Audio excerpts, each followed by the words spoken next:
हाँ भाई, क्या हाल है सभी लोगों के। आशा करता हूँ सभी अच्छे होंगे, अपना रिवीजन टाइम पे कर रहे होगे, अच्छे से कर रहे होगे। ठीक है जी। ओके। सबसे पहले सभी को जय हिंद।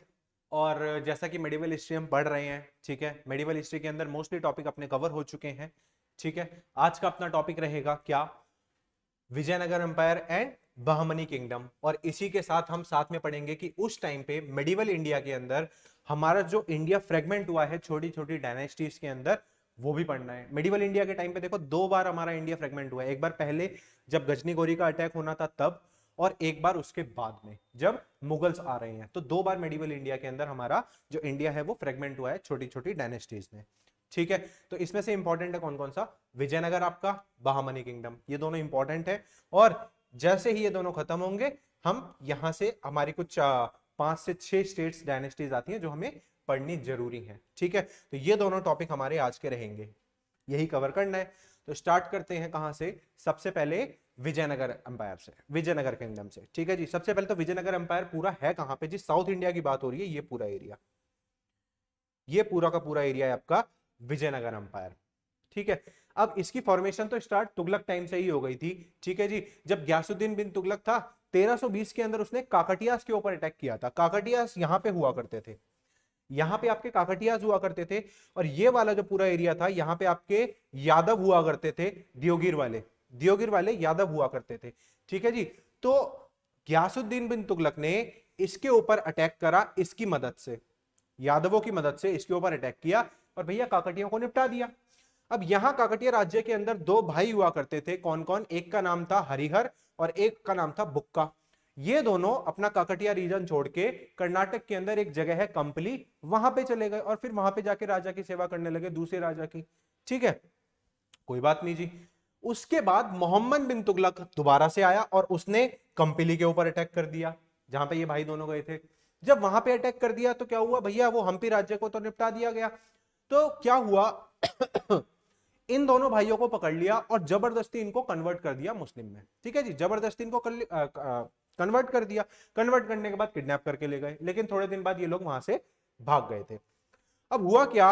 1330 और 40 के टाइम पे भैया तुगलकों का क्या हो रहा है? डिक्लाइन चल रहा है सर। जब डिक्लाइन चल रहा है तो यहाँ पे जो आसपास के जो छोटे मोटे राज्य थे और जो इनके फ्यूडल लॉर्ड्स हुआ करते थे, उन्होंने क्या करा? उन्होंने इंडिपेंडेंस प्रोक्लेम कर दी कि भैया हम अलग हो रहे हैं, हम नहीं रह रहे साथ में। यही तो होता है साथ, जब आपका कोई भी वीक किंग होगा, हमेशा जो नीचे आपके गवर्नर्स होंगे, जो छोटे फ्यूडल लॉर्ड्स होंगे, वो अपने आप को इंडिपेंडेंट प्रोक्लेम कर देते हैं। ठीक है जी, कोई बात नहीं, कर दिया प्रोक्लेम। जब इंडिपेंडेंट प्रोक्लेम कर दिया तो दोनों भाई भैया अपने गुरु के पास चले गए। हम्पी में इनके गुरु थे, हम्पी में इनके गुरु थे, उनका नाम था विद्याधर, या उन्हें ही विद्यासागर भी कहते थे। उनके पास चले गए और वहीं पे 1336 के अंदर इन्होंने हम्पी की स्थापना करी दोबारा से। और वहीं से ग्रोथ होता है कहां? आपका विजयनगर अंपायर का। ठीक है। तो विजयनगर अंपायर की स्टैब्लिशमेंट किसने करी है जी? दो भाई हैं, एक हरिहर और एक बुक्का। चलो कोई बात नहीं, इन्होंने विजयनगर एम्पायर स्टार्ट कर दिया। अब भैया बात ऐसी है कि इन दोनों के पिताजी का नाम, इन दोनों भाइयों के पिता का नाम था संगम। तो इन्हीं के नाम से इन्होंने डायनेस्टी स्टार्ट करी, जिसका नाम है संगम डायनेस्टी। कहां से? हम्पी रीजन से इन्होंने अपना शासन स्टार्ट किया विजयनगर एम्पायर के लिए। अभी जो विजयनगर एम्पायर है, इसके अंदर टोटल आई है हमारी 4 डायनेस्टी। सबसे पहले संगम डायनेस्टी आई, उसके बाद सुलवा आई, उसके बाद तुलुवा आई, और फिर आई आपकी लास्ट अराईवेडु। इसमें जो सबसे इंपॉर्टेंट है वो है ये संगम वाली। ठीक है जी। और दूसरी है ये तुलुवा। ये वाली इतनी इंपॉर्टेंट नहीं है, ये वाली भी ज्यादा इंपॉर्टेंट नहीं है। हमें दो ज्यादा पता होनी चाहिए, संगम और तुलुवा। और क्या याद रखना है? इनकी क्रोनोलॉजी, कि कौन सी पहले आई है, कौन सी बाद में है। तो संगम पहले आई, उसके बाद सुलवा आई, उसके बाद तुलुवा आई, और उसके बाद फाइनली अराईवेडु आई। अब हमें इनके बारे में पता कैसे चलता है कि भैया कुछ ना कुछ सोर्सेज रिसोर्सेज कुछ तो मिले होंगे ना, जहां से हमें विजयनगर एम्पायर के बारे में पता चले। तो भैया लिटरेरी सोर्स के अंदर हमें मिलता है, कृष्णदेव राय की किताब है एक, अमुक्ता माल्यदा। ठीक है। कृष्णदेव राय आपके तुलुवा डायनेस्टी से बिलोंग करते हैं, यहाँ पे राजा हुआ करते थे, खुद एक राइटर हुआ करते थे। इन्होंने एक बुक लिखी है, क्या? अमुक्त माल्यदा। अमुक्त माल्यदा तेलुगु में लिखी गई है। तो ये शो होता है कि भैया तेलुगु लिटरेचर का वहां पे डेवलपमेंट हो रहा है। अब इस बुक के अंदर ना बेसिकली वैष्णविज्म की बात की गई है, विष्णु की पूजा की बात की गई है। और एक कहानी है इसके अंदर, जिसके अंदर एक संत हैं जिनका नाम है अलुवेर। ठीक है जी। उनकी बेटी है अंडोल, अंदल, अंडाल उसकी बेटी हैं, जिनको गोगा देवी के नाम से भी जाना जाता है। इनको लेके एक कहानी है। साथ ही साथ इस बुक के अंदर यह भी बताया गया है कि आपको लोगों को किस तरीके से ट्रीट करना चाहिए, आपको कैसे लोगों को, कैसे अपने दुश्मनों के साथ व्यवहार रखना चाहिए, इस बारे में भी बात की गई है। इसके अलावा इन्हीं केडी कृष्णदेवराय के कोर्ट में ना 8 बड़े बड़े नेता होते थे, या उन्हें हम स्कॉलर्स भी बोलते हैं, अष्ट दिग्गज के नाम से जानते हैं उसको, ठीक है, अष्ट दिग्गज। तो उन्हीं के अंदर एक थे आपके अल्लासनी पेदम्मा। अल्लासनी पेदन्ना हुआ करते थे, वन ऑफ द अष्ट दिग्गज। इन्होंने एक बुक लिखी है, क्या, मनुचरितम। इस मनुचरितम के अंदर बेसिकली हमें विजयनगर एम्पायर में जो कास्ट सिस्टम है, ठीक है, उसके बारे में पता चल रहा है, वहां पे सोशल कंडीशन किस तरीके के हैं उस बारे में पता चल रहा है। इन्हीं केडीआर कृष्णदेवराय की वाइफ हुआ करती थी, क्या, गंगा देवी उनका नाम था। उन्होंने भी एक बुक लिखी थी मुदुरई विजयम, जिससे हमें विजयनगर एम्पायर के बारे में और जानकारी मिलती है। ये मदुरई विजयम बेसिकली बात बताती है कि मदुरई के अंदर जो भी पॉलिटिकल हिस्ट्री रही है उसके बारे में बात है। ऐसे ही हमें कुछ आर्कियोलॉजिकल एविडेंस भी मिले हैं, जैसे हमें भैया बगा पेलारी कॉपर इंस्क्रिप्शन प्लेट मिली है, जो खुद हरिहर ने लिखवाई थी। और ऐसे ही एक श्रीरंगम एक जगह है मैसूर के अंदर, हमने श्रीरंगपट्टनम जो जगह है, ठीक है जी, उसके अंदर भी हमें एक कॉपर प्लेट इंस्क्रिप्शन मिली है जो देवराय टू ने लिखवाई थी। इन दोनों के अंदर से हमें चीजें पता चल रही है विजयनगर एम्पायर के बारे में। और क्या क्या लिखवाया कि भाई लैंड ग्रांट्स दी जा रही हैं, यहाँ पे पॉलिटिकल सिचुएशन कैसी थी, किस तरीके से लैंग्वेज का डेवलपमेंट हो रहा है, इसके बारे में सारी बातें हमें पता चलती हैं। ठीक है जी, हमें बहुत सारे कॉइन्स मिले हैं जिसके अंदर हमें पता चल रहा है कि भैया वैष्णविज्म का बहुत ज्यादा ग्रोथ हो रहा है, क्योंकि उसमें विष्णु भगवान की बहुत सारी चित्र को स्कल्पचर किया गया है। ठीक है जी, इसके अलावा हमें वराह के कॉइन्स मिलते हैं, नगरी स्क्रिप्ट में मिलते हैं कि भैया स्क्रिप्ट डेवलपमेंट चल रहा है, लैंग्वेज का डेवलपमेंट हो रहा है। ठीक है जी, तो इन चीजों से हमें पता चल रहा है कि भैया विजयनगर एम्पायर था पहले, उसकी क्या शान थी, इस बारे में हमें पता चलता है। तो सबसे पहले जो हमारी डायनेस्टी आती है कौन सी, संगम डायनेस्टी। किसने, सर हरिहर और बुक्का ने करी थी स्टैब्लिश। इसी के टाइम पे इब्न बतूता भी आया था। इब्न बतूता भी आया था कहां पे, अरे यहीं पे विजयनगर घूमने आया था वो। ठीक है जी, इसके बाद हरिहर टू आते हैं, अगले राजा आते हैं हरिहर टू।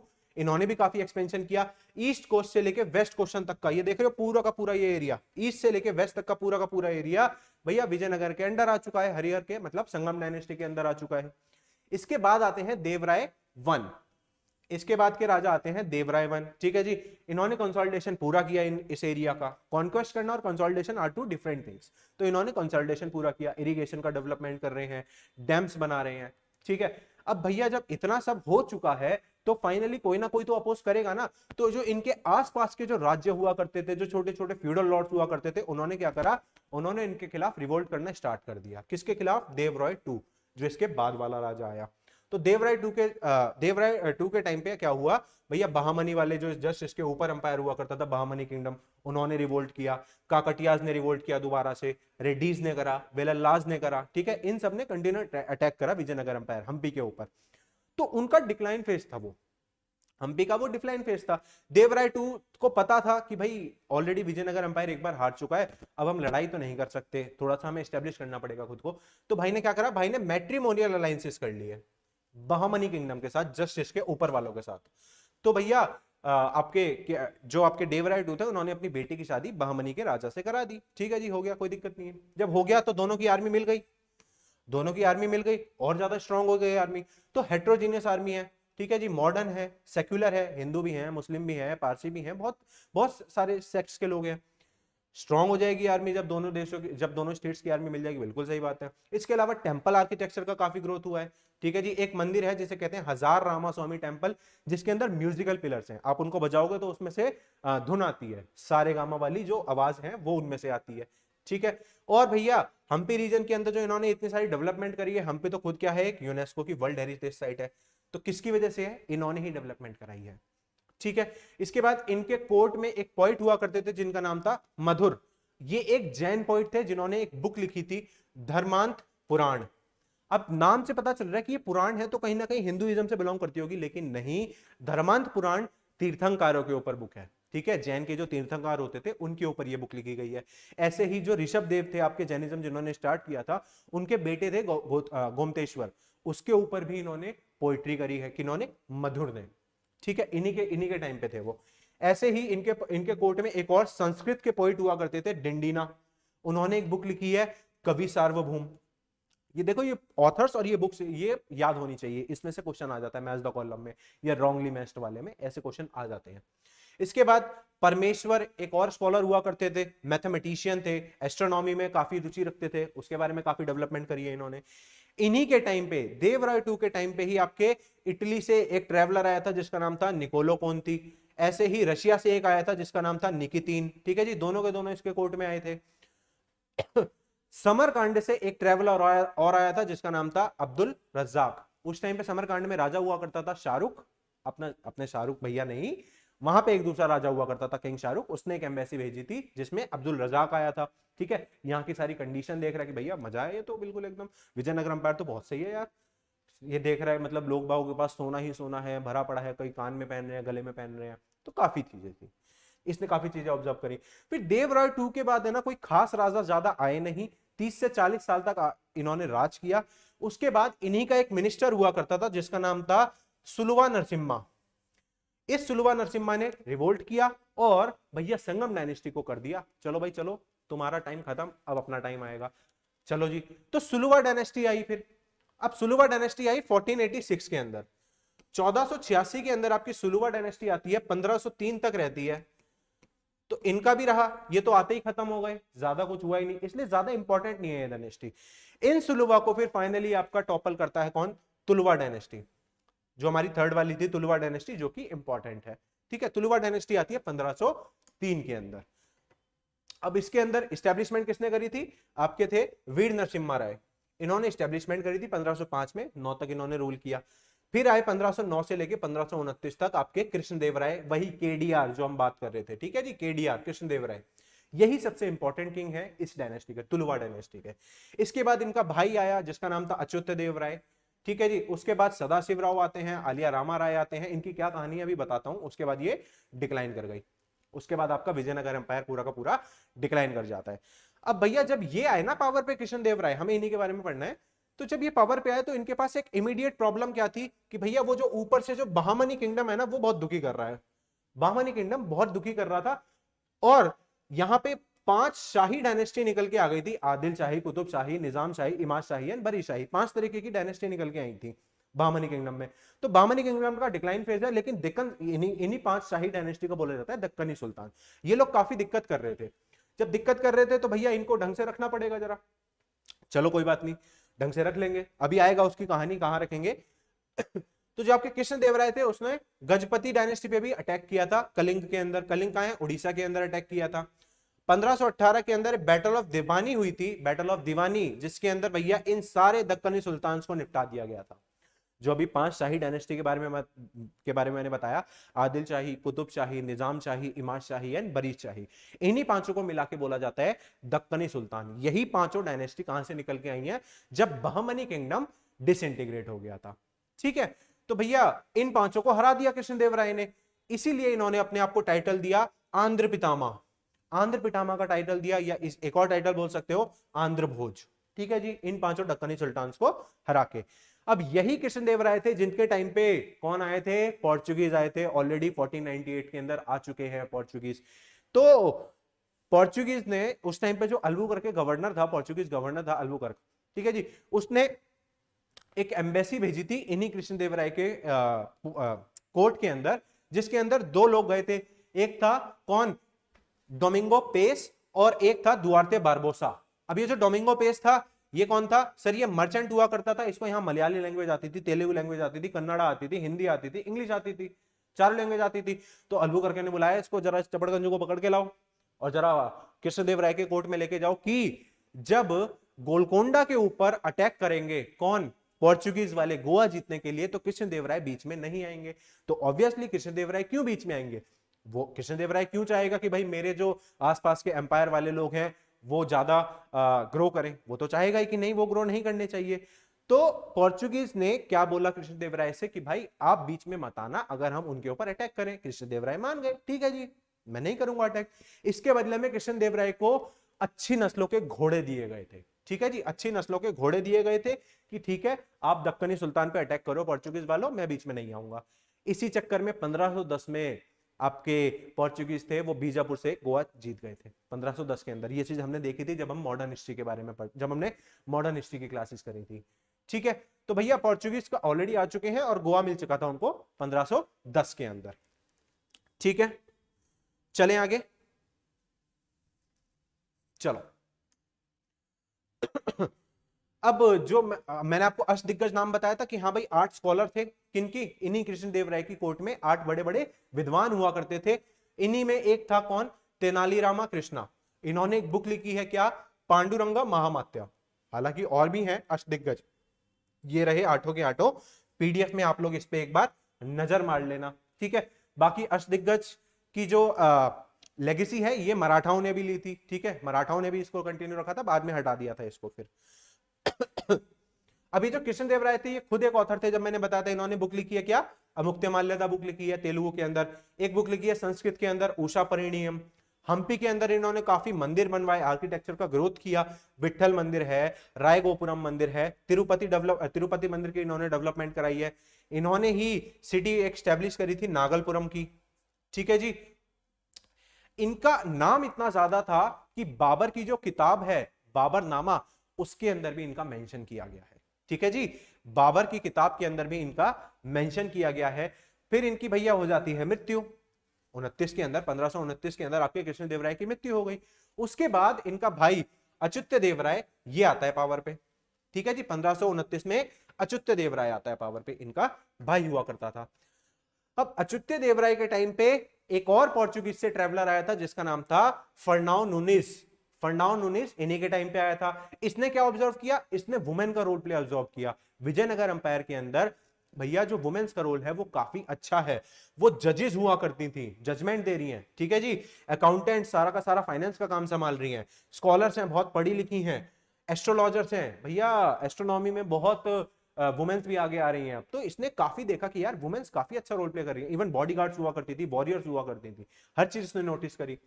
इन्हीं अच्युत देवराय के कोर्ट में एक और स्कॉलर हुआ करते थे, कौन? पुरंदरदास। बहुत इंपॉर्टेंट पर्सनालिटी है ये। पुरंदरदास कौन है? जिन्होंने कार्नाटिक म्यूजिक का ओरिजिन किया है। कार्नाटिक म्यूजिक का जो सबसे ज्यादा डेवलपमेंट किया है वो इन्होंने ही किया है, पुरंदरदास ने। इसीलिए इनको बोला जाता है Bhishma Pitamah of Carnatic music. Bhishma Pitamah of Carnatic music बोला जाता है किसको? पुरंदरदास को। 1542 के बाद ना इनका हो गया decline phase start, Tuluva dynasty का। कैसे? देखो कैसे। अभी हमने बात करी थी किसकी? कृष्णदेवराय। कृष्णदेवराय, ठीक है जी। और इसका भाई कौन था? अच्युत देवराय। अच्युत देवराय, बिल्कुल सही बात है जी। इनका बेटा हुआ करता था कौन? इनका बेटा हुआ करता था आपका सदाशिवराव। सदाशिव राय, ठीक है जी। और अच्युत देवराय का बेटा हुआ करता था कौन? वेंकट। VENKATA, वेंकट। इस वेंकट का ना बहुत लोग सपोर्ट कर रहे थे, सपोर्टेड बाय मिनिस्टर्स।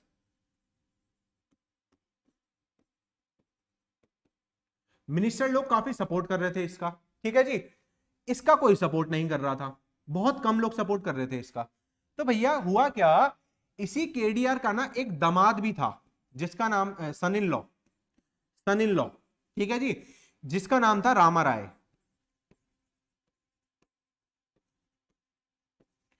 ठीक है, इसके अगर मैं आलिया वर्ड लिख दूं, सर आलिया तो नाम हमने सुना है, बहुत ही फेमस नाम है ये तो। बेटा आलिया का मतलब होता है सन in law. Sun in law को आलिया भी बोला जाता है।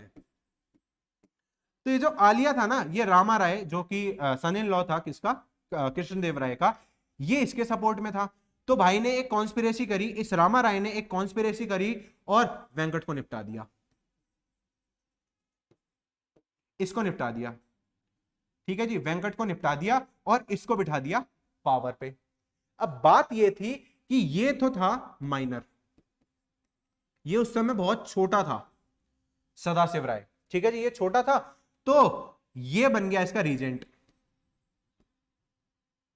ये जो रामा राय था सन इन लॉ मतलब जीजा साला, तो भैया ये जो साला था ना, ये बन गया रीजेंट किसका? सदाशिवराव का। और 1542 से लेके 1565 तक भाई ने कर दिया राज। भाई का राज चल रहा है, कोई टेंशन नहीं है, बैकग्राउंड में सब सारा खेल कौन कर रहा है, आलिया रामाराव। ठीक है, ये कहानी है पूरी की पूरी। यही मैंने यहां पे लिखा है क्या, कि भैया कृष्णदेवराय का बेटा होता है सदाशिव राय और अच्युत देवराय का बेटा था वेंकट। दोनों के बीच में सिविल वॉर चल रही है कि मैं राजा मैं राजा। तो जो आपका वेंकट था उसको प्रोक्लेम कर दिया किंग, क्योंकि बहुत सारे कोर्ट के पेयर उसे सपोर्ट कर रहे थे। लेकिन जो केडीआर का जो बेटा था, केडीआर का जो सन इन लॉ था आलिया रामा राय, ठीक है, ये भी सपोर्ट कर रहा था किसका, सदाशिव राय का। तो सदाशिव, इन्होंने क्या करा, एक कॉन्स्पिरेसी करी जिसके अंदर भैया अच्युत देवराय का जो बेटा था वेंकट, उसको निपटा दिया गया। जब उसको निपटा दिया गया तो जो सदाशिव राव को गद्दी पे बिठा दिया, राजा बना दिया। सदाशिव राव छोटा था तो इसका रीजेंट कौन बन गया, यही साला रामा राय, आलिया रामा राय, ये बन गया रीजेंट। और बैकग्राउंड में सारी की सारी स्टेट कौन चला रहा है, आपका आलिया रामा राय। अब भैया ऊपर बहामनी किंगडम था, बिल्कुल याद है सर, बहामनी किंगडम में वो 5 शाही डायनेस्टी थी, बिल्कुल याद है सर। तो ना ये जो आलिया रामा राय था ना, ये उनके बीच में फूट पड़वाता रहता था, उन पांचों को आपस में लड़वाता ही रहता था, हर टाइम कुछ ना कुछ उंगली करता ही रहता था। 1565 तक आते आते उन पांचों शाही डायनेस्टीज एक साथ बैठे कि यार हम क्यों लड़ रहे हैं, ये ऊपर जो रामा राय बैठा है ये हम सबको बीच में उंगली करता रहता है, हम लोग आपस में लड़ते रहते हैं। तो ये बात उन्हें समझ आ गई, पांचों डायनेस्टीज वालों को। जब उन्हें ये बात समझ में आई ना, तो सबसे पहले क्या करा, अटैक कर दिया। 1565 के अंदर बैटल हुई, बहुत इंपॉर्टेंट बैटल है विजयनगर एम्पायर के अंदर, बैटल ऑफ तालीकोटा कहते हैं, या इसी को बैटल ऑफ राक्षस थंगड़ी भी कहते हैं, या इसी को बैटल ऑफ बनीहट्टी भी कहते हैं। जिसके अंदर रामा राय, ये जो सन इन लॉ हुआ करता था, साला हुआ करता था कृष्णदेवराय का, उसका सर कलम कर दिया गया। जब सर कलम कर दिया गया तो क्या हुआ भैया, तुलुवा डायनेस्टी एंड पे आ जाती है। हम्पी रीजन को बहुत ही भयंकर तरीके से लूटा गया, लोगों को काटा गया, यहां पे बहुत बहुत स्लॉटरिंग हुई।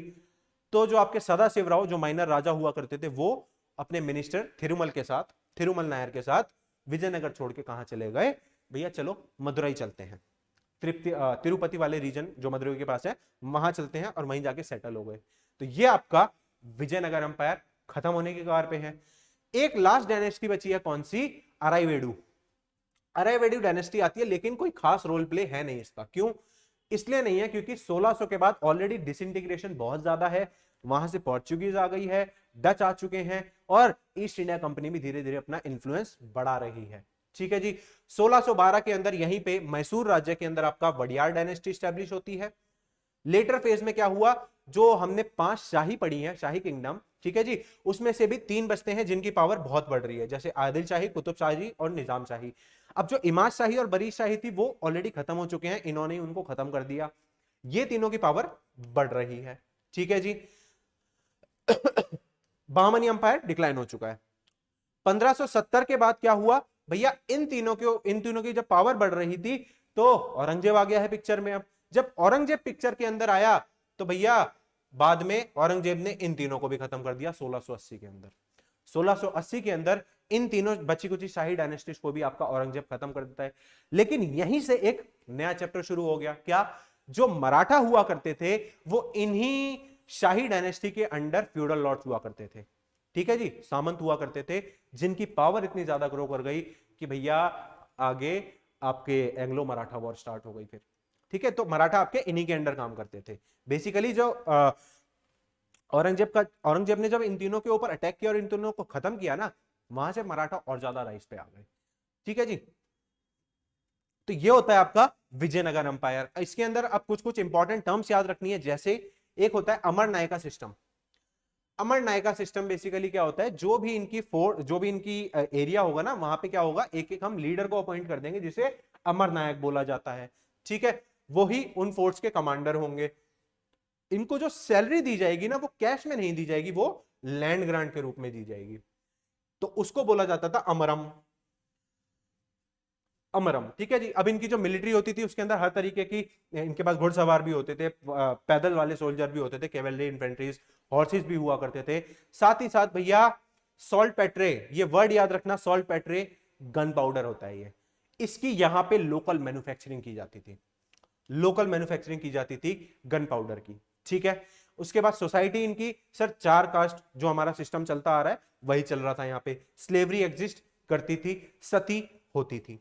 ठीक है, अब ये जो इनकी जो 4 सोसाइटी थी, जो इनका वर्ण सिस्टम था ना, वो 4 अलग अलग कास्ट में तो था ही, जैसे सबसे ऊपर आते थे आपके ब्राह्मण जिनको बोलते थे विप्रुलु, उसके बाद आते थे कौन, आपके राजा लोग क्षत्रिय वाले जिनको बोलते थे रचावरु, ठीक है। उसके बाद आपके तीसरे जो वैश्या लोग आते थे उनको बोलते थे माती करतलु, माती करतलु। और लास्ट जो आपके शूद्र हुआ करते थे उनको बोले थे नालवजतिवरु, नालवजतिवरु, इनको शूद्र बोलते थे। तो चारों के चारों आपके क्लासेस एग्जिस्ट करती थी, ठीक है। उसके अलावा सर जब मैंने बताया था निकोलो कोंती और निकितिन आया था, उन्होंने क्या ऑब्जर्वेशन करी थी कि भैया यहाँ पे बहुत पैसा है, बहुत सोना है, जितने भी यहाँ पे लोग हैं उन सबके पास हीरे जवाहरात भरे पड़े हैं, सोना भरा पड़ा है, लोग बाग कानों में बालियां पहन रहे हैं, हाथों में पहन रहे हैं, नथनी पहन रहे हैं, तो बहुत सोना है इनके पास। All section of the society क्या क्या भैया, ईयर ज्वेल्स हैं, बहुत सारे अलग अलग तरीके के ऑर्नामेंट्स पहन रहे हैं सोने से बने हुए, आर्म्स के अंदर, गले के अंदर, आपके फिंगरों के अंदर, वृष्ट पे बहुत सोना है इनके पास, ठीक है। ये आपका विजयनगर अंपायर था पूरा का पूरा। नेक्स्ट आ जाते हैं किस पे, बहामनी किंगडम पे। बहामनी किंगडम में क्या है सर, एक आपका गवर्नर हुआ करता था, कौन, जिसका नाम था अलाउद्दीन हसन बहमन शाह, अलाउद्दीन हसन बहमन शाह। इसको अपॉइंट करा था किसने, आपका मोहम्मद बिन तुगलक ने अपॉइंट करा था गवर्नर, ठीक है जी, इन्होंने गवर्नर अपॉइंट करा था। अच्छा, इसको बोला जाता था सादा आमिर, सादा आमिर मतलब हेड ऑफ 100 विलेजेस, इसके अंदर 100 विलेज आते थे। इस भाई ने अपने आप को ही टाइटल दे दिया हसन गंगू, इस भाई ने अपने आप को टाइटल दे दिया क्या, हसन गंगू का।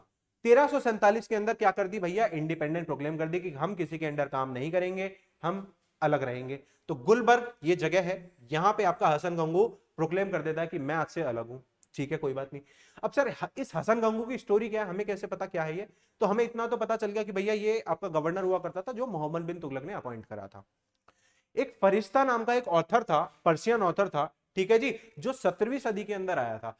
उसने एक बुक के अंदर लिखा था, फरिश्ता एक बुक थी, उसके अंदर लिखा था क्या कि बुक के अंदर बेसिकली इसने स्लेव डायनेस्टी से लेके इनके टाइम तक के हर एक राजा के बारे में कुछ कुछ बातें लिखी थी। तो एक तो हमें वहां से पता चलता है, दूसरा उस बुक के अंदर एक स्टोरी लिखी थी कि भैया हसन का एक गुरु हुआ करता था जिसका नाम था गंगू, अपने गुरु की बहुत इज्जत करता था वो, इसीलिए इसने अपने आप को टाइटल दिया था हसन गंगू का। एक दूसरी स्टोरी भी है क्या कि ये अपने आप को ना ईरान का डिसेंडेंट मानता है। ईरान के अंदर जो उस समय राजा हुआ करता था बहमन शाह, तो अपने आप को डिसेंडेंट मानता है, ठीक है, इसलिए इसने अपना नाम क्या रखा था, हसन गंगू, या भैया बहमन, बहमन डायनेस्टी, बहमन किंगडम, वही तो नाम आया क्योंकि ये अपने आप को ईरान का डिसेंडेंट मानता है, ठीक है। अब इसके एडमिनिस्ट्रेशन के अंदर ब्राह्मण भी होते थे, हिंदू भी होते थे, बहुत लोग होते थे। इसने एक एस्ट्रोनॉमी ऑब्जर्वेशन भी बनवाई थी दौलताबाद के अंदर। इसके टाइम पे सूफिज्म बहुत ज्यादा ग्रो किया था, ठीक है। जैसे एक आपका सूफी सेंट हुआ करते थे गेसुदरास, जिनको बंदा नवाज के नाम से जाना जाता है। जो बिदार जगह है, बिदार जगह है जो, ये बहुत ही इंपॉर्टेंट प्लेस हुआ करता था सूफी लोगों के लिए, सूफी लोगों के लिए बहुत इंपॉर्टेंट प्लेस हुआ करता था, ठीक है, कोई बात नहीं। अब इसी हसन गंगू का एक मिनिस्टर हुआ करता था, एक मिनिस्टर हुआ करता था जिसका नाम था क्या, मोहम्मद गवन। मोहम्मद गवन, असल में मोहम्मद गवन एक ट्रेडर था, एक मर्चेंट था जो कि ईरान से आया था। हसन गंगू ने उसे, भैया जो मर्चेंट है उसको प्राइम मिनिस्टर बना दिया कि भैया तू प्राइम मिनिस्टर है मेरा बिदार रीजन के अंदर, चलो जी प्राइम मिनिस्टर बना दिया, कोई बात नहीं, ठीक है। अब ये प्राइम मिनिस्टर क्या करने लगा, ये अपने नोबल्स को लगाने लगा। भाई एक तरफ तो जो ऊपर राजा बैठा हुआ है हसन गंगू, वो अपने मिनिस्टर लगा रहे हैं, ठीक है, अपनी नोबिलिटी लेके आ रहे हैं। दूसरा जो नीचे जिसने प्राइम मिनिस्टर अपॉइंट किया मोहम्मद गवन, ये अपनी नोबिलिटी ला रहा है, तो दोनों के बीच में क्लैश होएगा कि नहीं होएगा। तो दक्कनी नोबल्स और इसके नोबल्स को बोला जाता था आपके मोहम्मद गवन के जो नोबिलिटी होती थी उसको बोला जाता था अफाकी नोबल्स, अफाकी। तो दोनों की दोनों नोबिलिटी क्लैश कर रही है, एक तरफ दक्कनी वाली क्लैश कर रही है, एक तरफ आपकी अफाकी वाली। ये हसन गंगू वाले थे, ये प्राइम मिनिस्टर मोहम्मद गवन वाले थे। इन दोनों के क्लैश हो रहा है आपस में। जब क्लैश हो रहा है तो मजा नहीं आया, जब मजा नहीं आया तो क्या हुआ भैया, गवन का सर काट दिया गया। ये जो प्राइम मिनिस्टर था इसका सर काट दिया गया। इसके बाद से डिक्लाइन स्टार्ट हो गया बहामनी किंगडम का। और सेम टाइम पे कौन राइज कर रहा है, आपका कृष्णदेवराय विजयनगर अंपायर वाले। इस तरह से कनेक्टिंग वे में पढ़ना है, ठीक है। तो भैया जब बहामनी अंपायर का डिक्लाइन चल रहा है तब आपका कृष्णदेवराय का राइज हो रहा है, ठीक है। जब बहामनी किंगडम का डिक्लाइन हो रहा है तो ऑब्वियसली छोटे छोटे हिस्सों में टूटेगा। ये वही 5 शाही डायनेस्टीज के अंदर टूटा जिनको हम दक्कनी सुल्तान बोलते हैं। निजाम शाही आए अहमदनगर के नगर के अंदर, आदिल शाही आए बीजापुर के अंदर, कुतुब शाही आए गोलकोंडा के अंदर, इमाद शाही आए बेरार के अंदर, और बरीश शाही आए आपके बीदर के अंदर। अब आप लोगों को यह जरूर याद होना चाहिए, ये आपका प्रीवियस ईयर क्वेश्चन भी है, कि ये जो शाही डायनेस्टी है ये कौन से रीजन में से थी। ठीक है, इनके रीजन आपको बिल्कुल पता होने चाहिए। निजाम शाही अहमद से है, कुतुब शाही गोलकोंडा से है, आदिल शाही बीजापुर से है। तो ये नाम बिल्कुल पता होनी चाहिए कि कौन सी शाही डायनेस्टी कौन से रीजन में से है। ठीक है, 1518 के बाद यही पूरा का पूरा बहमनी किंगडम आपका डिक्लाइन होके इन 5 डायनेस्टीज के अंदर बट गया। ठीक है, अब ये जो 5 डायनेस्टीज थी इनके बारे में कुछ कुछ पॉइंट याद रखने हैं। जैसे जो निजाम शाही थे अहमदनगर वाले, भैया उसको तो शाहजहां ने निपटा दिया था। ठीक है जी, उसको शाहजहां ने निपटा दिया था। जो आपका इमाद शाही थे इनको निजाम शाही वालों ने ही निपटा दिया था। तो सबसे पहले ये निपटे और फिर इनको निपटा दिया शाहजहां ने। बाकी जो 3 बचे थे उनको औरंगजेब ने निपटा दिया, उनको औरंगजेब ने निपटा दिया। ठीक है, ये पीडीएफ में मैंने डाल दिया है, आपको जो इसके नाम और ये कौन से रीजन से बिलोंग करते हैं वो जरूर पता होना चाहिए। इसके बाद आ जाओ कहां पे, अपने provincial kingdoms. Provincial kingdoms north India के अंदर जो, जैसे गुजरात रीजन हो गया, आपका राजस्थान वाला रीजन हो गया, कश्मीर हो गया, बंगाल हो गया, यहां पे भी अलग अलग डायनेस्टीज निकल के आई। नॉर्थ इंडिया के अंदर मोस्टली आपकी राजपूत डायनेस्टी आई। तो उनमें से हमें कुछ कुछ को जानना जरूरी है जहां से क्वेश्चन बनते हैं। जैसे सबसे पहले गुजरात, गुजरात के अंदर आई आपकी मुजफ्फरिन डायनेस्टी। मुजफ्फरिन डायनेस्टी किसने करी भैया? किंग था एक मुजफ्फर शाह। बेसिकली ये मुजफ्फर शाह कौन था? पहले एक गवर्नर हुआ करता था। तैमूर के इन्वेजन के बाद इसने अपने आप को इंडिपेंडेंट प्रोक्लेम कर दिया कि भैया मैं अलग हूं, मैं नहीं रह रहा किसी के अंडर। मुजफ्फर डायनेस्टी स्टैब्लिश करता है। इसका असली नाम था जफर खान। जफर खान इसका असली नाम था। 1408 के अंदर भाई ने स्टैब्लिश कर दी क्या? मुजफ्फरिन डायनेस्टी। कोई बात नहीं जी। अब ये मालवा के साथ लड़ रहा है और मेवाड़ के साथ भी लड़ रहा है। देखो ये है आपकी मुजफ्फरिन डायनेस्टी, ये वाली। ठीक है, ये ऊपर मेवाड़ के साथ भी लड़ रहा है और मालवा के साथ भी लड़ रहा है। क्यों? एक्सपेंशनिस्ट है ना भाई, हर कोई लड़ रहा है, हर कोई अपनी टेरिटरी बढ़ाना चाहता है। तो ये भी लड़ रहे हैं आपस में कि भैया मैं बढ़ाऊंगा, मैं बढ़ाऊंगा। कोई बात नहीं। इसी के अंदर, इसी के टाइम पे भैया पोर्चुगीज आ चुके हैं, पोर्चुगीज आ चुके हैं। ठीक है जी। बहादुर शाह, बहादुर शाह एक यहाँ पे राजा हुआ करते थे। ये वही है जिनका कॉन्फ्लिक्ट हुआ था किसके साथ? आपके पोर्चुगीज के साथ। ठीक है जी। तो बहादुर शाह थे, इसने हुमायूं के ऊपर भी अटैक किया था। हुमायूं के ऊपर अटैक किया था जब वो गद्दी पे बैठा हुआ था। असल में हुआ क्या था, हमने ये पता है ना कि भाई जब यहां दिल्ली में मुगल बैठे हुए थे, ठीक है, यहां बंगाल में आपका सूरी डायनेस्टी थी, सूरी डायनेस्टी थी। ठीक है, यहां गुजरात में उस टाइम होते थे आपके मुजफ्फरिन डायनेस्टी के बहादुर शाह। इन दोनों की आपस में क्लैश चलती थी बहुत ज्यादा। ठीक है, और ये सूरी डायनेस्टी तो मुगल को हटाना ही चाहता था। तो इन दोनों ने क्या करा, चलो हाथ मिला लेते हैं, भाई बन गए, भाई बन गए दोनों के दोनों। तो इसने इसके ऊपर अटैक भी कर दिया था। जब इसने इसके ऊपर अटैक किया हुमायूं के ऊपर, तब नीचे से पोर्चुगीज वाले अपना खेल खेल गए थे। ये हम मॉडर्न हिस्ट्री क्लास में देख चुके हैं ऑलरेडी। ठीक है, तो ये वही बहादुर शाह है। ठीक है जी। उसके बाद इसी बहादुर शाह को पोर्चुगीज कॉन्स्पिरेसी के अंदर निपटा दिया गया था, जब इनको अपनी बोट पे बुला लिया था कि पोर्चुगीज वालों ने कि हाँ भैया चलो बोट पे आ जाओ, जरा बातचीत करते हैं। तो इनको वहां फिर निपटा दिया गया था। देखा था ना क्या कॉन्स्पिरेसी थी वो? जिसने नहीं देखा है देख लेना, पूरी प्लेलिस्ट बनी हुई है मॉडर्न हिस्ट्री की, पहली दूसरी क्लास में हमने यही पढ़ा है। उसके बाद फाइनली जो आपका गुजरात था, इसको भैया अकबर कॉन्कर करता है। कब? 1570 के अंदर, 1570 के अंदर। तो इसके अंदर हमें किसको याद रखना है? इसको याद जरूर रखना है, बहादुर शाह को। बहादुर शाह को जरूर याद रखना है। हुमायूं के साथ फाइट करी थी, पोर्चुगीज ने इनको बोट पे निपटा दिया था कॉन्स्पिरेसी के तहत। इसने मेवाड़ और मालवा के साथ लड़ाई करी थी और जीता भी था कुछ हद तक। साथ ही साथ शेर शाह सूरी के साथ इसने क्या करा था? डिप्लोमेटिक अलायंस करे थे, जब इनको आपस में हुमायूं को मारना था। तो इस यही राजा इंपॉर्टेंट है, बाकी इतने ज्यादा इंपॉर्टेंट नहीं है। ठीक है, बाकी इतने ज्यादा इंपॉर्टेंट नहीं है। नेक्स्ट आ जाओ मालवा वाला रीजन। ये मालवा वाला रीजन, तो भैया तुगलकों ने अपने गवर्नर तो हर जगह बिठाई रखे थे, तो यहां पे मालवा रीजन के अंदर बिठाया था दिलावर खान घनी को। इसको बिठाया था, कोई बात नहीं जी, बेचारा अच्छे से काम कर रहा था। लेकिन जो इसका बेटा था ना, वो नहीं मान रहा था कि नहीं भैया मेरे को तो अलग होना है। तो दिलावर खान का बेटा था अल्प खान। अल्प खान बेटा था उसका, उसने अपने आप को इंडिपेंडेंट प्रोक्लेम कर दिया कि भैया मैं तुगलकों के अंदर नहीं रह रहा, मैं अलग रहूंगा, मेरे को ज्यादा बीच में मत करो। इसने अपने आप को इंडिपेंडेंट प्रोक्लेम कर दिया और अपने आप को टाइटल दे दिया होशंग शाह। होशंग शाह, जो आप आज के अंदर, आज आप मध्य प्रदेश के अंदर एक डिस्ट्रिक्ट देखते हो ना होशंगाबाद, इसी ने बनवाई है वो, ठीक है, वो इसी ने स्टैब्लिश करी थी। शुरू शुरू में इसको किडनैप कर लिया था मुजफ्फर शाह ने, मुजफ्फर शाह ने शुरू शुरू में किडनैप कर लिया था इसको, फिर छोड़ दिया था। 1421 के अंदर भाई ने इन्वेड भी किया था उड़ीसा को, उड़ीसा के ऊपर आक्रमण भी किया था, ठीक है जी। और इसी को फिर दिलावर खान की जो डायनेस्टी थी, इसको हटाता है कौन? खलजी। अब बहुत कंफ्यूज करोगे कि ये खलजी डायनेस्टी क्या वो है? नहीं, ये खिलजी, वो खिलजी था, ये खलजी है। वो अलाउद्दीन खिलजी था, ये खलजी है। This is different from Alauddin Khilji, ये खलजी अलग है, वो खिलजी हुआ करता था, ठीक है जी। तो फिर आ गई यहां पे खलजी डायनेस्टी आपकी गुजरात के अंदर, ठीक है जी। तो महमूद खलजी था, कंटिन्यूस कॉन्फ्लिक्ट चल रहा है गुजरात के साथ, मेवाड़ के साथ चल रहा है, कंटिन्यूस कॉन्फ्लिक्ट चल रहा है, ठीक है जी। इसने विक्ट्री टावर बनवाया था, क्यों अच्छा, विक्ट्री टावर आपका बनवाया था राणा कुंभा ने। क्यों? कुंभा ने इनको हराया था, तो कीर्ति स्तंभ भी बोलते हैं इसको। ऐसे ही 1528 के अंदर बैटल ऑफ चंदेरी हुई थी, जिसमें बाबर और खलजी आपस में लड़े थे, यही खलजी डायनेस्टी वाला लड़े थे, जिसमें भैया खलजी तो बहुत ही ज्यादा वीक हो गए थे। तो देख रहे हो ना, मतलब पहले आपके राणा कुंभा ने इनको मारा, फिर अकबर बाबर ने भी इनको मारा, तो धीरे धीरे इनकी जो पावर थी वो डाउन हो रही थी। जब डाउन हो रही थी तो गुजरात ने भी नहीं छोड़ा कि नहीं हम भी अटैक कर देते हैं, तो गुजरात ने भी अटैक कर दिया।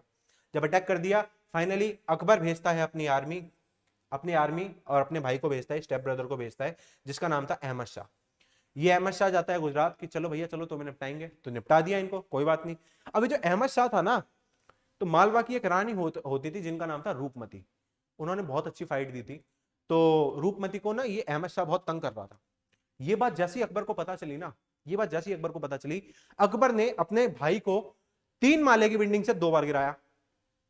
जैसे वो जो सिंघम मूवी है उसके अंदर वो बोलता नहीं है कि नहीं नहीं, जब उसको मारना होता है, किसको, वो मैं का जयकांत शिकरे हूँ, जयकांत शिकरे को मारना होता है जब, तो वो बोलता नहीं है कि हाँ कि सर अगर हम इसको ऐसे गला घोट के मारेंगे तो निशान पता चल जाएगा, ये पता चल जाएगा। तो वो आपका हवलदार साहब क्या बोलता है कि नहीं नहीं 3 माले की बिल्डिंग से फेंक दो। तो दूसरा इंस्पेक्टर क्या बोलता है कि नहीं सर अगर वो जिंदा रह गया तो दिक्कत हो जाएगी, तो 2 बार फेंक दो। तो अकबर ये काम ऑलरेडी कर चुका था पहले भैया, 3 माले की बिल्डिंग से अपने ही भाई को 2 बार फेंक दिया। एक बार फेंका, फिर वापस लेके आया, फिर फेंका, ठीक है। तो ये गुजरात का एक एपिसोड हुआ था इनका। उसके बाद आ जाओ कहां पे? मेवाड़ वाले रीजन में। मेवाड़ वाले रीजन में, मेवाड़ का पुराना नाम था मेधिपत। मेधिपत पुराना नाम हुआ करता था। यहां पे पहले एक डायनेस्टी हुआ करती थी जिसका नाम था गुहिला डायनेस्टी। ये गुहिला डायनेस्टी को बेसिकली शिव भगवान में इनका ज्यादा विश्वास था, शैविज्म में ज्यादा मानते थे ये, और शैविज्म में भी अलग अलग सेक्ट हैं, ठीक है। तो उसके अंदर एक सेक्ट था क्या? एक लिंग। एक लिंग के डिवोटी हुआ करते थे ये।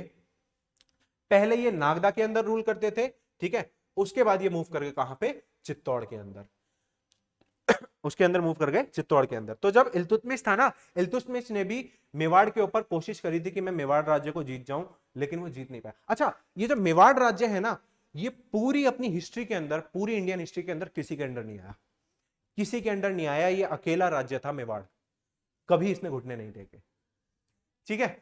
तो मेवाड़ आई आपका, ठीक है। इनिशियली इल्तुतमिश ने ट्राई करा, नहीं जीत पाया।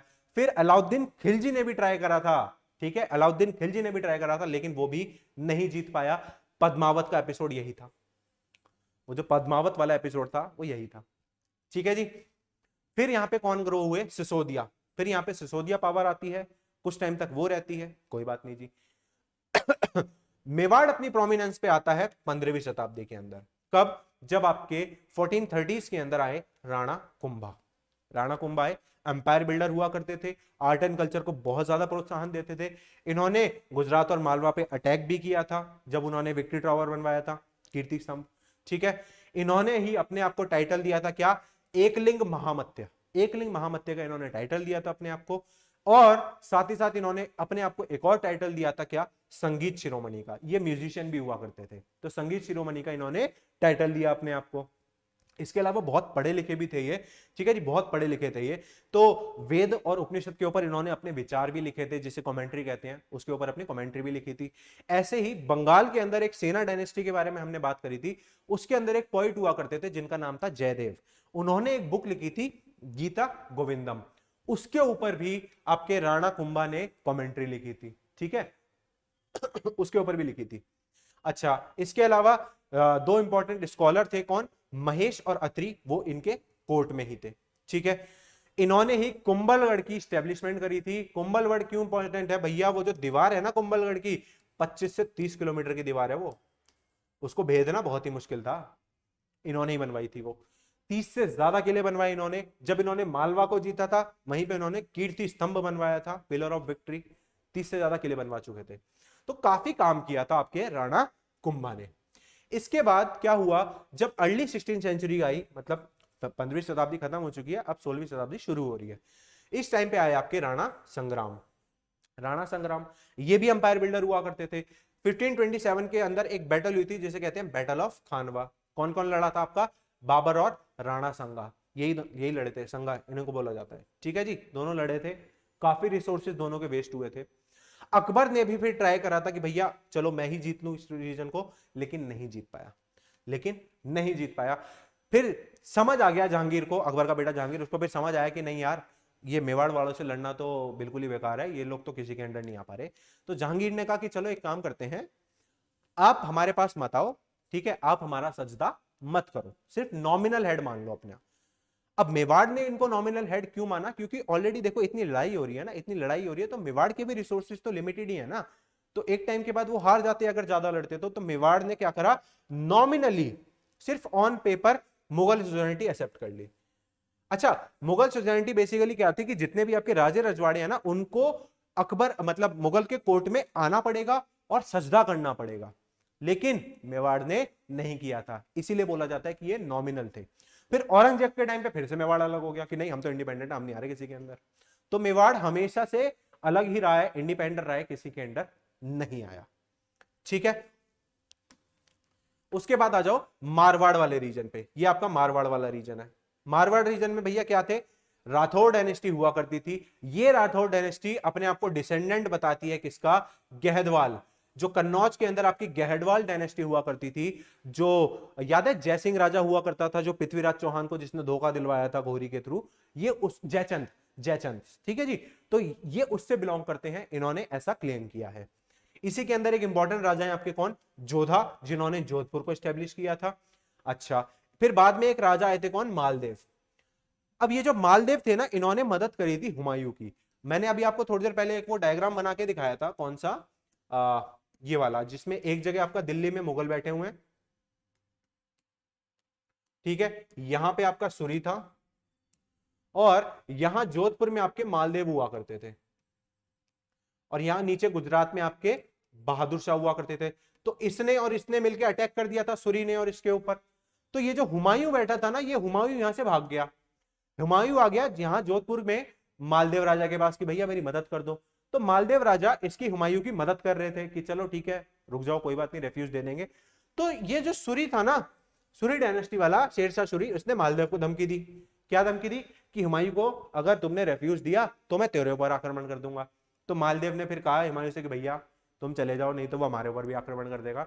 यहीं से आपका हुमायूं कहां भाग गया, अमरकोट, सिंध के अंदर जो अमरकोट है वहां भाग गया। वहां पे वो एक लेडी से शादी करता है जहां पे अकबर का जन्म होता है, ठीक है। तो ये मालदेव का एपिसोड याद रखना, ठीक है। यही लिखा है कि भैया मालदेव था जिसने हुमायूं की हेल्प करी थी जब वो भाग रहा था सुरी से। तो सुरी ने जब थ्रेटन किया मालदेव को कि भैया हुमायूं को छोड़ दे, अगर मदद करी तो तेरे को भी निपटा दूंगा, हुमायूं कहां भाग गया, अमरकोट भाग गया, सिंध के अंदर, ठीक है जी। उसके बाद आ जाओ आमेर, या आमेर रियासत भी कहते हैं इसको, जयपुर जो वाला रीजन है उसको बोलते हैं, ठीक है जी। यहां पे कौन सी डायनेस्टी है, कच्छा वाला डायनेस्टीज है यहाँ पे।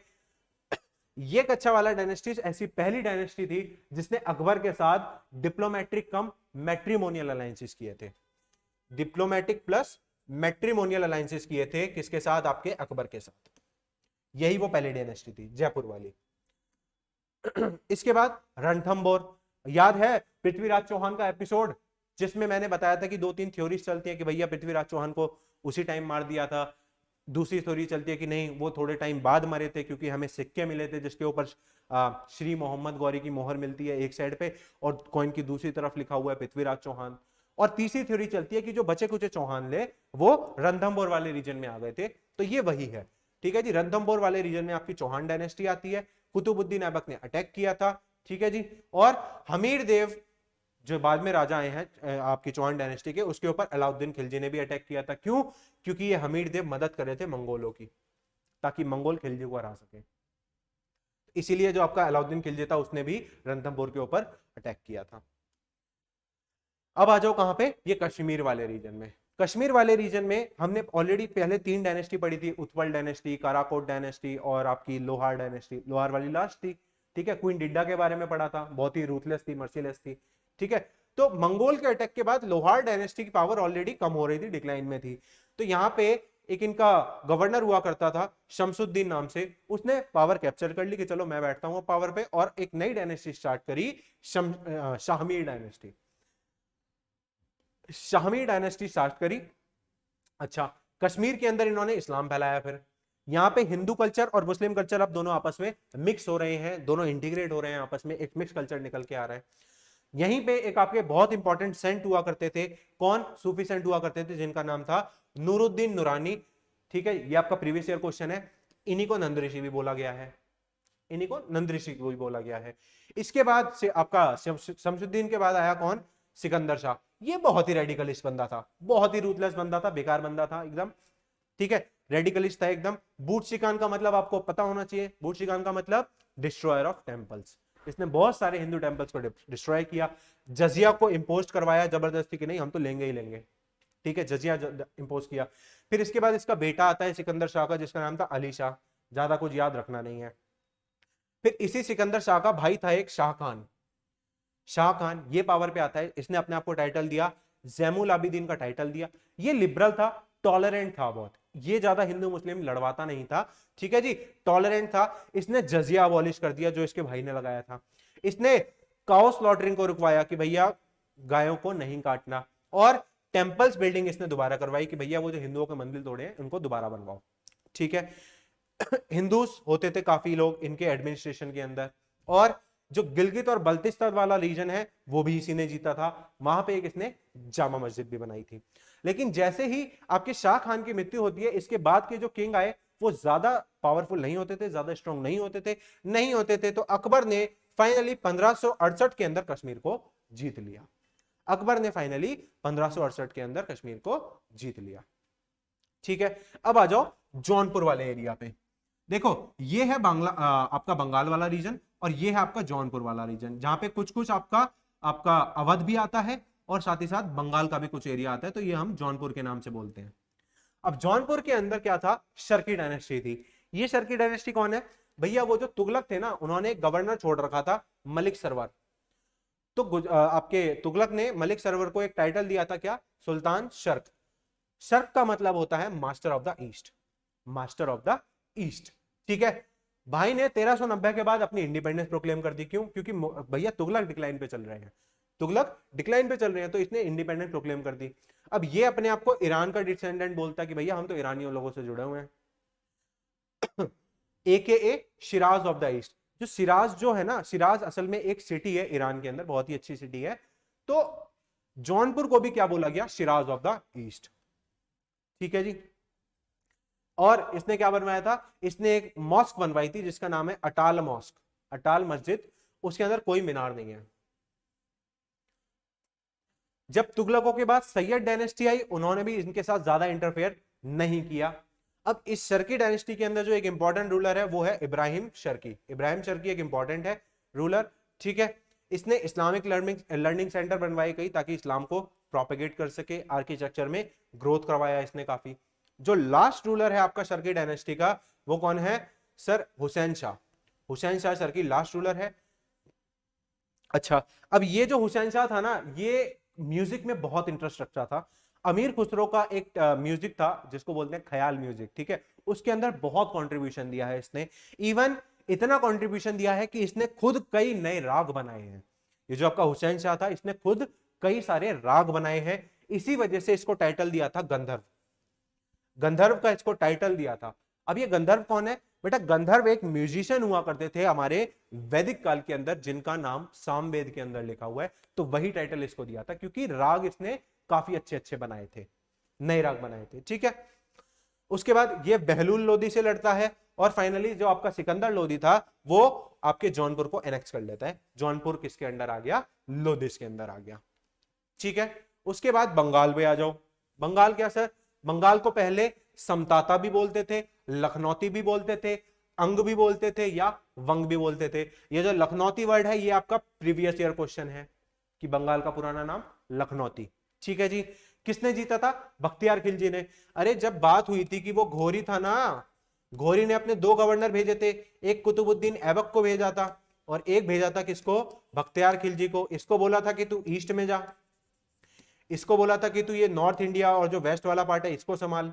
ये हमने ऑलरेडी देख ही लिया था। ये बख्तियार खिलजी वही है जिसने आपका बंगाल के ऊपर आया था। ठीक है, अब इस बख्तियार खिलजी को किसने निपटाया? इसी का एक मिनिस्टर हुआ करता था अली मर्दान, उसने निपटा दिया था सिविल वॉर के अंदर। उसके बाद अगला राजा आता है गयासुद्दीन इवाज खिलजी। ठीक है, इसने अपनी कैपिटल देवकोट से लेके लखनौती तक शिफ्ट कर दी।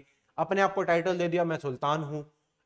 खलीफा से मंसूर ले आया। मंसूर का मतलब अब आपको पता होना चाहिए, मंसूर मतलब लेटर ऑफ रिकॉग्निशन, जो कि खलीफा देता था। ठीक है, उसे ही मंसूर बोलते हैं। अगले 60 सालों तक पॉलिटिकल क्राइसिस चलता रहा। इतना भयंकर पॉलिटिकल क्राइसिस था कि केवल 60 सालों के अंदर अंदर 15 से ज्यादा रूलर्स या सुल्तान को निपटा दिया गया। ठीक है, फिर अगला आपका आता है कौन? मुगिसुद्दीन तुगिल। मुगिसुद्दीन तुगिल आया, इसने अपने आप को ना इंडिपेंडेंट करने का ट्राई करा, लेकिन बलबन था ना, बलबन भैया, बलबन ने इसको पनिशमेंट दे दी। चल भाई चल तू हट, निपटा दे इसको। बलबन ने ये बंगाल का राज्य किसको दे दिया? अपने बेटे को दे दिया, जिसका नाम था बुगरा खान, कि भैया बुगरा मेरे बच्चे तू संभाल। अब जैसे ही बलबन निपटा तो बुगरा खान ने इंडिपेंडेंस प्रोक्लेम कर दी कि भैया मैं अलग हूं, मैं अपने पिताजी की डायनेस्टी पे नहीं जा रहा, मैं बंगाल को संभालूंगा अलग से, और अपने आप को टाइटल दे दिया नसीरुद्दीन शाह का। ठीक है, 1328 तक करता रहा राज, कोई दिक्कत नहीं है। बाद में गयासुद्दीन बिन तुगलक आया था। गयासुद्दीन बिन तुगलक ने क्या किया था?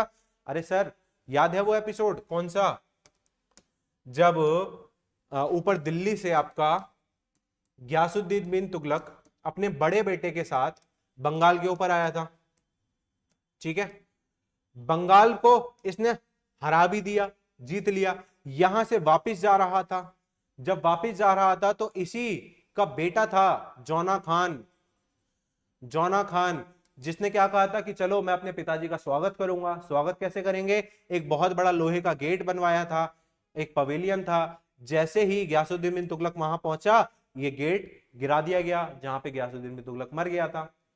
एपिसोड याद आ रहा है? पढ़ा था पिछली क्लास में, तो ये वही वाला एपिसोड है। ठीक है, तो उसी को बोलते हैं दिल्ली दुरंत एपिसोड। दिल्ली दुरंत एपिसोड। ठीक है जी। दिल्ली दुरंत नाम कहां से आया? मैंने आपको बताई थी कहानी कि जो आपके निजामुद्दीन औलिया थे, उनकी जमीन वगैरह और जो भी उनको चैरिटी दी थी वो वापस ले ली थी इसने। तो वापस ले ली थी, तो इनका बेटा जो जौना खान था, ये निजामुद्दीन का शिष्य हुआ करता था, तो इन दोनों ने मिलकर कॉन्स्पिरेसी करी थी। उसी टाइम पे निजामुद्दीन औलिया ने ये बोला था कि गयासुद्दीन बिन तुगलक के लिए बोला था कि अभी दिल्ली दूर है, अभी दिल्ली दूर है, दिल्ली दुरस्त, बीच में कुछ भी हो सकता है। तो कहीं ना कहीं वो कॉन्स्पिरेसी शायद सच हो। तो भैया ये वही एपिसोड है। ठीक है जी, गयासुद्दीन बिन तुगलक निपट गया था, भले ही उसने बंगाल को हराया लेकिन कंसोलिडेट नहीं कर पाया। फिर शमसुद्दीन आया बाद में। ठीक है, इलियास डायनेस्टी एक स्टैब्लिश हुई थी, 1528 तक रही। फिर शेरशाह आया, शेरशाह शुरी 1538 के अंदर। ठीक है, 1555 तक रहा था वो इस बंगाल इसके अंडर रहा। फिर क्या हुआ? अकबर ने फाइनली 1574 के अंदर जीता बंगाल को, और कंसोलिडेशन किया किसने? आपके शाहजहां ने। शाहजहां ने फिर 1631 के अंदर अपना बेटा भेजा था बंगाल के अंदर कि जा भैया जा, वहां जाके रह। तब कंसोलिडेट हुआ था वो। वहां से फिर ईस्ट इंडिया कंपनी का एपिसोड शुरू हो गया था। एकदम सिर्फ चीजें कनेक्टिंग वे में है ये। ठीक है जी, ये था बंगाल आपका। तो देख रहे हो इस टाइम पे क्या है, अभी मुगल की एंट्री बाकी है, जो कि हमारा लास्ट टॉपिक है मिडिवल हिस्ट्री का। ठीक है, मुगल की एंट्री बाकी है, लेकिन मुगल की एंट्री से पहले सर ऑलरेडी जो आपका एम्पायर है वो टूटा हुआ है। और मैंने हमेशा कहा है, जब भी आपका एम्पायर टूटा होगा, छोटी छोटी डायनेस्टीज में होगा, कोई एक सेंट्रल अथॉरिटी, कोई एक पावर नहीं होगी, तो क्या होगा? फॉरेन इन्वेजन तो लाजमी होना ही होना है। तभी तो देख लो, यहाँ पे आपके मालवा वाले आ गए, मेवाड़ वाले आ गए, मारवाड़ वाले आ गए, गुजरात में मुजफ्फरीन वाले हैं। ठीक है, यहाँ पे ऑलरेडी वो 5 शाही डायनेस्टीज थी उसके अलावा यहाँ गजपति, उड़ीसा के अंदर गजपति डायनेस्टी हुआ करती थी, ठीक है। यहाँ पे आपकी जौनपुर है, यहाँ पे आपकी बंगाल वाली है, ऊपर कामरूप असम वाली भी है एक, ठीक है, असम वाली भी है एक, जिसे कामरूप बोला जाता है, वहां पे अहोम वाले लड़ रहे हैं आपस में। उसके अलावा दिल्ली में जो रूलर है कुछ पता नहीं है, कभी भी किसी को निपटा दो, सिविल वॉर चल रही है आपस में, तो ऑलरेडी फ्रेगमेंटेड एम्पायर है। और लोधी डायनेस्टी तो लास्ट थी स्लेव डायनेस्टी में, उसको तो कोई पसंद ही नहीं कर रहा था। जो जब भी तो इब्राहिम लोधी की लड़ाई हुई थी, बैटल ऑफ पानीपत, उसी के अंकल दौलत खान और उसका एक और मिनिस्टर हुआ करता था आलम खान, ये दोनों ने इनवाइट करा था बाबर को कि भैया आ जाओ जरा लोधी को निपटाओ आके। वो चीज हम पढ़ेंगे कहां, मुगल में, ठीक है। तो जो हमारी अगली क्लास रहेगी मुगल डायनेस्टीज के ऊपर रहेगी कि किस तरह से आपके मुगल्स पावर में आए, किस तरह से अलग अलग राजा ने अलग अलग काम किया, अलग अलग रियासतों के साथ मैट्रिमोनियल अलायंसेस करे, डिप्लोमेटिक अलायंस करे, और किस तरह से मुगल ने पूरे के पूरे इंडिया को अपना एक साम्राज्य बनाया, ठीक है, दोबारा से ऑर्गेनाइज करा, जितनी भी फ्रेगमेंटेड एम्पायर था एक पूरा बड़ा एम्पायर बनाया। फिर उसके बाद उनके एडमिनिस्ट्रेशन क्या क्या थे, वहां से काफी क्वेश्चन बनते हैं। अलग अलग तरीके के सिस्टम लेके आए थे ये मुगल्स लोग। आर्ट एंड कल्चर का डेवलपमेंट किया था, उसके बारे में पढ़ना है, ठीक है। रिलीजन को लेके वो दीन इलाही बना रहा था, नया धर्म अकबर अपना, सारे धर्म को मिलाकर मैं एक धर्म बना दूंगा, कुछ भी नहीं हुआ है। अकबर ये कहता था कि मेरी फोटो टांग के रखो हर एक घर में, कोई नहीं रखता था। वो सब चीजें वहां से क्वेश्चन बनते हैं, ठीक है। अच्छा, मुगल हम लोग पढ़ेंगे 1526 से 1707, क्योंकि सारे के सारे जितने इंपीरियल आपके मुगल किंग्स हैं वो 1526 से 1707 तक रहे थे, क्योंकि 1707 में औरंगजेब की मृत्यु हो गई थी। उसके बाद लेटर मुगल किंग्स थे जो हमने मॉडर्न हिस्ट्री के अंदर कवर किया था, क्योंकि वो ज्यादा कुछ कर ही नहीं पा रहे थे बेचारे, वो हम ऑलरेडी मॉडर्न हिस्ट्री में कवर कर चुके हैं। तो ये वाला जो हम मुगल कवर करेंगे ये 1526 से लेके 1707 तक का कवर करेंगे, जिसके अंदर कौन कौन, भजसा नाम से एक मैंने बताया था, भजसा कौन कौन, बाबर, हुमायूं, अकबर, जहांगीर, शाहजहां और औरंगजेब, इन्हीं सबको पढ़ना है, ठीक है। ये पढ़ लेंगे, अपना मुगल खत्म हो जाएगा और मिडिवल हिस्ट्री भी खत्म हो जाएगी, यही तो चाहते थे।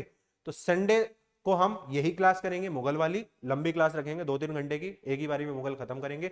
मराठा हम ऑलरेडी, जो कि मेडिवल हिस्ट्री का पार्ट भी है और मॉडर्न का भी पार्ट है, वो ऑलरेडी हम मॉडर्न हिस्ट्री के अंदर कवर कर चुके हैं। इस तरीके से आपका पूरा सिलेबस खत्म हो जाएगा, ठीक है। फिर मंडे ट्यूसडे ऑनवर्ड से हम क्या करेंगे, प्रीवियस ईयर क्वेश्चन लगाना स्टार्ट करेंगे। मैं आपको इवन ये भी बता दूंगा कि किस टॉपिक पे हम कब क्वेश्चन करेंगे, ताकि आप लोग रिवीजन करके आओ। पेपर पास आ रहा है, नंबर ऑफ रिवीजन बढ़ा दो, अपने घंटे बढ़ा दो, सोना कम कर दो, ठीक है। यही मौका है, यही मान के चलो कि यही आखिरी मौका है, अभी ही निकालना है मेरे को पेपर। तो प्लीज मेरी आपसे रिक्वेस्ट है, रिकमेंडेशन है आपको कि प्लीज रिवीजन टाइम पे करो, नहीं तो सब कुछ इकट्ठा होता रहेगा कि अगली बार दे देंगे, ये नहीं तो वो दे देंगे, नहीं, ये चीज दिमाग में आनी ही नहीं चाहिए, ठीक है। तो खैर आज का ये टॉपिक यहाँ पे होता है खत्म। नेक्स्ट क्लास में हम मुगल स्टार्ट करेंगे और फाइनली उसी क्लास में हमारी मिडिवल हिस्ट्री हो जाएगी खत्म, ठीक है जी। तब तक के लिए अपना ध्यान रखो, रिवीजन टाइम पे करते रहो और सबको जय हिंद।